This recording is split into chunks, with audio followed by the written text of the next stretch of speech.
Hello friends, hope all you are doing good.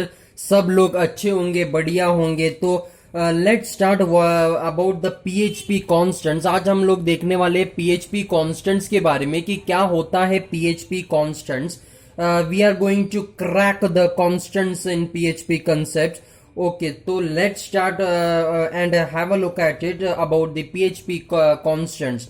तो constants क्या होता है? कॉन्स्टेंट्स भी हम एक वेरिएबल के जैसा एक इमेजिन कर सकते हैं, अज्यूम कर सकते हैं, लेकिन वेरिएबल्स तो है नहीं। इसके बहुत सारे रूल्स एंड रेगुलेशंस वेरिएबल से हट कर है, तो लेकिन फिर भी हम कॉन्स्टेंट्स को एक वेरिएबल्स के जैसा माना जा सकता है, जो कांस्टेंट वैल्यूज स्टोर करने के लिए यूज करते हैं। तो कॉन्स्टेंट्स आर सिंपल नेम्स और identifiers. Constants in PHP are simple names or identifiers that can be assigned fixed values. बस यही मेन है। Constant means fixed values. कोई भी फिक्स्ड वैल्यू हम असाइन कर सकते हैं, एक कांस्टेंट नेम देते हैं, उसके बाद उसको फिक्स्ड वैल्यूज असाइन कर सकते हैं। ओके फ्रेंड्स, सो वेरिएबल और कांस्टेंट के बीच में मेन डिफरेंस क्या है? The main difference between the constants and the variable is that the value of the constants can never be changed throughout the script. पूरे स्क्रिप्ट के अंदर हम कांस्टेंट की वैल्यू चेंज नहीं कर सकते हैं, जबकि वेरिएबल्स में पॉसिबल है कि हम आगे आगे स्क्रिप्ट्स में उसकी वैल्यूज को चेंज कर सकते हैं, रीडिफाइन कर सकते हैं या फिर अनडिफाइन कर सकते हैं। लेकिन कांस्टेंट्स के साथ ऐसा नहीं होता है। कांस्टेंट्स के साथ यही है कि हम उसके कांस्टेंट्स को एक बार डिक्लेयर कर दिया, डिफाइन कर दिया, उसके बाद हम उसके वैल्यूज को कोई चेंज नहीं कर सकते, रीडिफाइन नहीं कर सकते, अनडिफाइन भी नहीं कर सकते हैं, अनलाइक वेरिएबल्स। ये मेन डिफरेंस है कांस्टेंट्स एंड वेरिएबल्स। कांस्टेंट्स का नाम ही है मतलब constant throughout the script which whose values can not be changed, redefined और नीदर नॉर अनडिफाइंड। यही मेन डिफरेंस है वेरिएबल एंड कांस्टेंट्स के बीच में। Okay, constant names. अब कांस्टेंट नेम्स के बारे में देखते हैं। Constant names do not start with dollar sign. जिस तरह से हमने वेरिएबल में देखा था कि वेरिएबल का नाम जो है डॉलर साइन के से स्टार्ट होता है, and we can give any name to the variables. But constants में ऐसा नहीं। कॉन्स्टेंट्स में हम डॉलर के साथ कोई नाम नहीं देते हैं, उसको डायरेक्टली कुछ ना कुछ नाम हम दे देते हैं विदाउट दिस डॉलर साइन।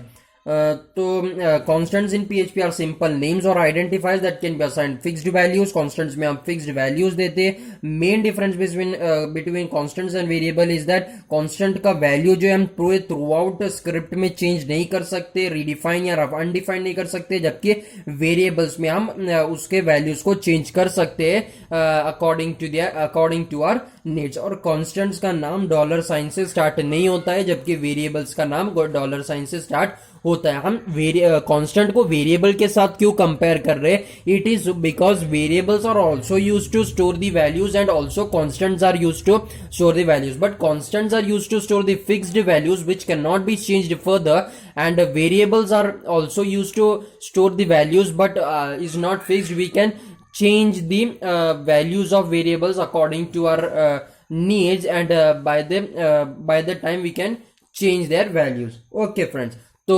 आगे देखते हैं और क्या क्या कंसेप्ट है कॉन्स्टेंट्स के।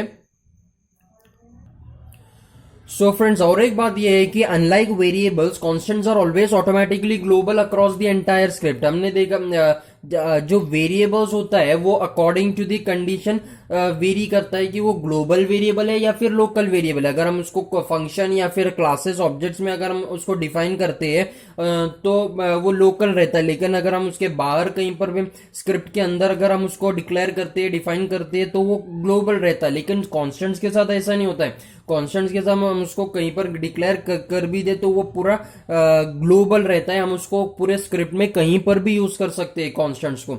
उसका कोई लोकल कॉन्स्टेंट या फिर ग्लोबल कॉन्स्टेंट नहीं होता है, वो हमेशा पूरे एंटायर स्क्रिप्ट में ऑटोमेटिकली ग्लोबली बाय डिफॉल्ट रहता है। Okay friends, now let's understand the rules for writing constant names. जिस तरह से हमने देखा था वेरिएबल्स के नाम्स लिखने के भी कुछ रूल्स है, उसी तरह से कांस्टेंट्स के नेम्स लिखने के भी कुछ रूल्स है। तो हम उसके रूल्स को देखते हैं कांस्टेंट लिखने के। ओके फ्रेंड्स, तो सबसे पहला ये है कि constant names must always start with an underscore or a letter. Okay, underscore और अ लेटर, डॉलर साइन की तो जरूरत है ही नहीं इधर, लेकिन it must start with always an underscore और letter. It can not start with a number और एनी स्पेशल कैरेक्टर्स. ये जो कंडीशंस है वो सेम एज वेरिएबल्स है. वेरिएबल्स भी हम अंडरस्कोर या फिर कोई भी लेटर के साथ ही स्टार्ट करते हैं.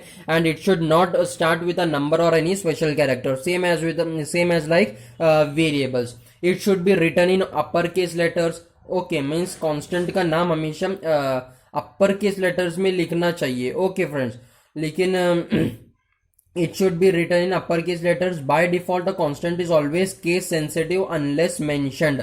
ओके फ्रेंड्स, हमेशा कांस्टेंट्स का नाम जो है केस सेंसिटिव रहता है. मतलब capital A B capital C is not equals to small letter A B small letter C unless mentioned. Means अगर हमने मेंशन किया कि इसका केस सेंसिटिव रहना चाहिए, तो सॉरी केस इनसेंसिटिव रहना चाहिए, तो कांस्टेंट का नाम केस सेंसिटिव नहीं रहेगा. लेकिन हमने अगर मेंशन ही नहीं किया कि भाई हमको ये कांस्टेंट का नाम जो है उसको केस सेंसिटिव नहीं करना है, तो फिर ये बाय डिफॉल्ट ये कांस्टेंट का नाम जो है केस सेंसिटिव ही रहता है. लेकिन अगर हम चाहते हैं कि ये केस सेंसिटिव ना रहे, तो हमें उसको मेंशन करना पड़ेगा कि भाई हम इस कांस्टेंट नेम को केस सेंसिटिव नहीं रखना चाहते. Okay friends, so by default a constant name is always a case sensitive unless mentioned.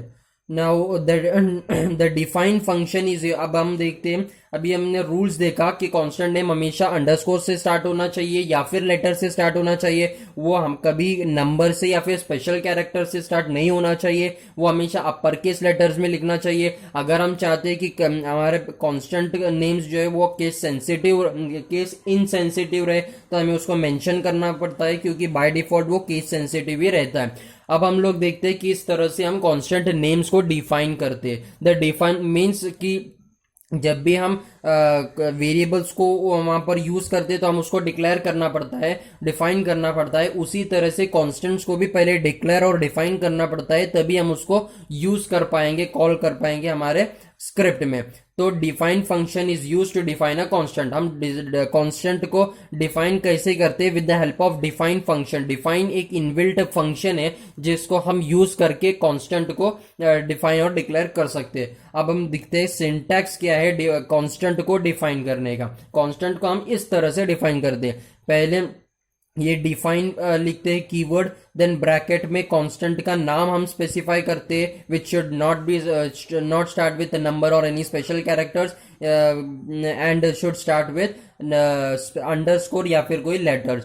फिर हम इसका कांस्टेंट का वैल्यू यहाँ पर देते हैं, कोई भी fixed value which can not be redefined on और undefined throughout a script. And यहाँ पर केस इनसेंसिटिव, मतलब सेंसिटिव है कि इनसेंसिटिव होना, वो हमको यहाँ पर स्पेसिफाई करना पड़ेगा. Okay friends, now here case insensitive can be true for case insensitive. अगर केस इनसेंसिटिव चाहिए, अगर मैंने आपको बोला था कि बाय डिफॉल्ट अगर हमने यहाँ पर स्पेसिफाई नहीं किया तो ये केस सेंसिटिव होगा क्या? हमारा कांस्टेंट नेम. लेकिन अगर हमको केस इनसेंसिटिव करना है तो यहाँ पर हमें ट्रू लिखना पड़ेगा. ट्रू इसका मतलब है कि केस इनसेंसिटिव. यहाँ पर ट्रू लिखा तो वो समझ जाएगी कि केस इनसेंसिटिव करना है. लेकिन अगर हम फॉल्स भी लिखते हैं या फिर नहीं भी लिखते तो बाय डिफॉल्ट तो वो केस सेंसिटिव ही रहने वाला है. और false for case sensitive, and it is case sensitive by default if not mentioned. एक एग्जांपल देखते हैं कांस्टेंट का. ये हमने स्क्रिप्ट ओपन किया पीएचपी का, एंड डिफाइन फंक्शन से यहाँ पर हम कांस्टेंट को डिफाइन कर रहे हैं. हमने नाम दिया कांस्टेंट का greeting, and this is put in double quotes, and we have specified the value, the fixed value for the constant greeting. hello world हमने उसको वैल्यू दिया एंड ट्रू लिखा. ट्रू मीन्स हमको केस इनसेंसिटिव चाहिए. Means this, अगर मैंने इसको small letters में हेलो वर्ल्ड लिखा या फिर कैपिटल लेटर्स में हेलो वर्ल्ड लिखा, both are one and the same. इसलिए हमने यहाँ पर स्पेसिफाई किया कि केस सेंसिटिव ट्रू है. अब मैं यहाँ पर जो मैंने कांस्टेंट क्रिएट किया है उसमें मैंने हेलो वर्ल्ड नाम का वैल्यू स्टोर किया है, उसको मैं उसको मैं सिंपली प्रिंट करवा रहा हूँ इको कमांड से ग्रीटिंग। अब मैंने उसका नाम लिया ग्रीटिंग, यहाँ पर मैंने स्मॉल लेटर में लिखा है क्योंकि मैंने यहाँ पर ट्रू केस इनसेंसिटिव स्पेसिफाई किया है। लेकिन अगर मैं यहाँ पर कुछ भी स्पेसिफाई नहीं करता हूँ और यहाँ पर मैं स्मॉल लेटर्स में लिखता हूँ, जबकि मैंने डिक्लेयर तो उसको डिफाइन तो उसको कैपिटल लेटर्स में किया, तो ये उसको कमांड रीड नहीं कर पाएगा। इसके लिए हमको यहाँ पर केस इनसेंसिटिविटी डिक्लेयर करना पड़ता है। यहाँ पर मैंने सिंपली कांस्टेंट के नेम से उसको एक्सेस किया, यहाँ पर हेलो वर्ल्ड प्रिंट होकर आएगा। ओके फ्रेंड्स, तो इसका आउटपुट रहेगा simply hello world. We can also create constant arrays, हम कांस्टेंट अरेज को भी क्रिएट कर सकते। इसका मतलब क्या होता है, क्या constant arrays means we can एक नाम देते हैं हम कांस्टेंट का और उसमें बहुत सारे वैल्यूज हम अलग अलग स्टोर कर सकते हैं। एक एग्जांपल देखते हैं। डिफाइन से मैं इसको डिफाइन कर रहा हूं, कार्स मैंने नेम दिया हमारे कांस्टेंट का, उसमें मैं वैल्यू स्टोर कर रहा हूं। ये 3 वैल्यूज मैं कांस्टेंट स्टोर कर रहा हूं, Swift, City, Verna. This is the constant arrays, जिसमें मैं नाम एक देता हूं, एक कांस्टेंट क्रिएट करता हूं, उसमें बहुत सारे वैल्यूज देता हूं। स्विफ्ट, सिटी, वर्ना ये कार्स के नेम्स है, उसको मैंने स्टोर किया कांस्टेंट नेम कार्स में। इसको मैं प्रिंट करवाऊं with the echo command cars and this, इस तरह से उसका साइज ये जो है, अगर हमने यहाँ पर 3 लिखा तो ठीक है, लेकिन अगर 0 लिखता हूं तो भी वो ऑटोमेटिकली इंटरप्रेट कर लेता है कि अरे का साइज क्या है। इस तरह से मैंने इसको कांस्टेंट अरेज को डिफाइन किया एंड उसको प्रिंट करवाया। ओके फ्रेंड्स, आगे देखते हैं और थोड़े कंसेप्ट है इसके आगे का, देखते हैं हम कांस्टेंट में और क्या है। ओके फ्रेंड्स, इससे पहले हमने एक एग्जांपल देखा।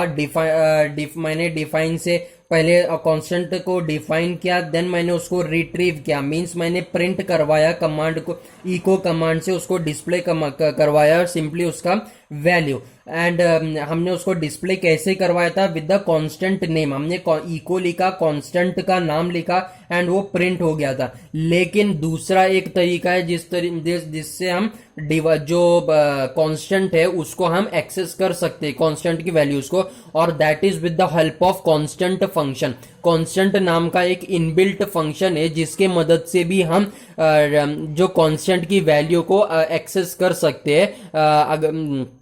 And that is with we can also retrieve the constant value with constant function. एक एग्जांपल देखते हैं। ये मैंने स्टार्टिंग टैग लिया, यहाँ पर मैंने डिवाइस नाम का एक कांस्टेंट क्रिएट किया, उसको मैंने वैल्यू दिया लैपटॉप। अब यहाँ पर मैंने कुछ भी स्पेसिफाई नहीं किया है कि केस सेंसिटिव है या फिर केस इनसेंसिटिव। इसका मतलब बाय डिफॉल्ट ये केस सेंसिटिव रहने चाहिए। इसका मतलब ये होता है कि मैं कैपिटल में डिवाइस को कांस्टेंट का नाम दिया है, तो मैं कहीं पर भी जब यूज करूंगा तो कैपिटल में ही यूज कर सकता हूं, स्मॉल में यूज नहीं कर सकता।